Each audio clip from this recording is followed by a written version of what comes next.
My name's Adrian Dipple. I'm the head teacher of St Peter's Primary School in Caverswall. We have 188 pupils taken from quite a large area. 70% of them are actually from Stoke-on-Trent, which is just down the road, which is a different authority. So we do have some issues of our own in terms of transition. But yeah, we're a very popular school and we take children from a wide range of places. Where we're located is quite near to a high school called Blythe Bridge High School, and which is literally 1 mile away from us. So the majority of our children will go to there. And in fact, that is one of the factors that some parents take into account, because they would quite like their children to go to that school. So they like to see if they can get their children in here. But we also do have children who go to other schools.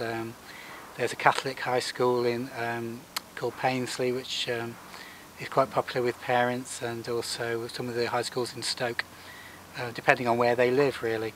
So they need our support in getting them into those schools, particularly the out of authority schools, with a letter to support their application, because they might not normally be in that school's catchment area. I mean, we start our transition. We talk a lot about transition in our school from one year group to another. So what we try and do is get the children as settled as possible to this idea of moving from one year group to the next. But when they're moving on to high school, throughout year 5 and year 6, we actually take children to the local high school, so they get the idea of what high school is like.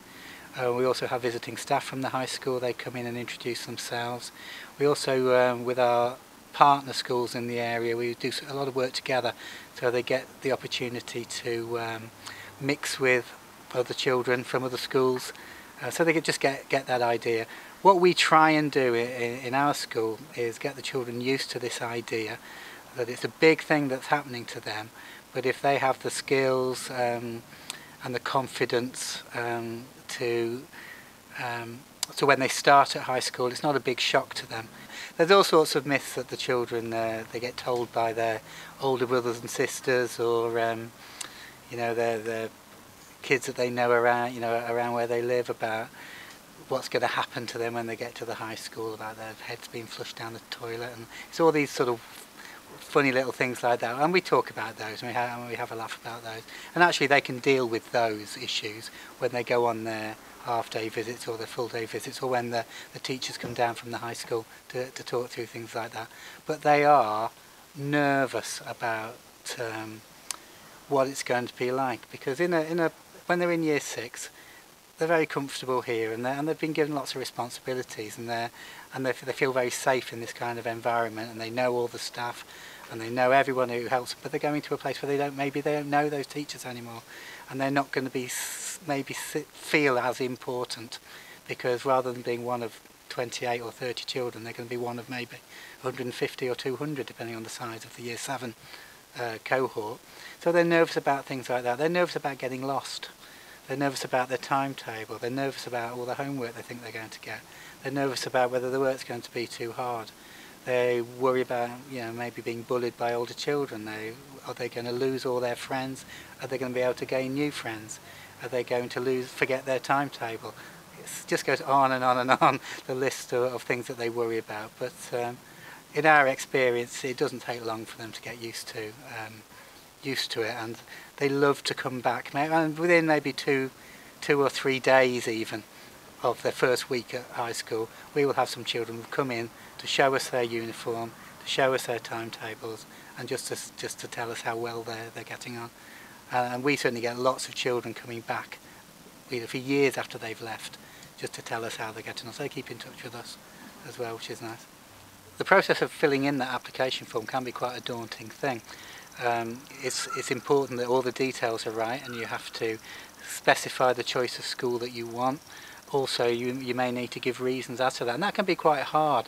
And that will be that's a really good time maybe to go and speak to your head teacher in your primary school, or go to the secondary school just to get some advice on that.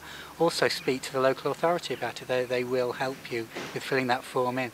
But what I will say is, don't not fill the form in, because we do have occasions of parents who are a little bit worried about that form. They keep putting it to one side, put it to one side, then the deadline goes and you end up with your child not having a place in any school, and then it becomes a bit of a problem. Just keep on top of that, of the process. Try and stick to the deadlines. You can do it online as well. Just check out on the local authority websites.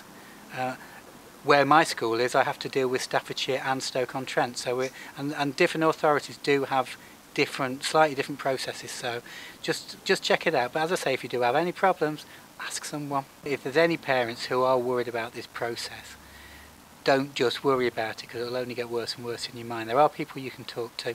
You can talk to the school that you want your child to go to. Obviously you can speak to the primary school to see if they can help you in any way. You can speak to the local authority. There is an appeals process that you can use.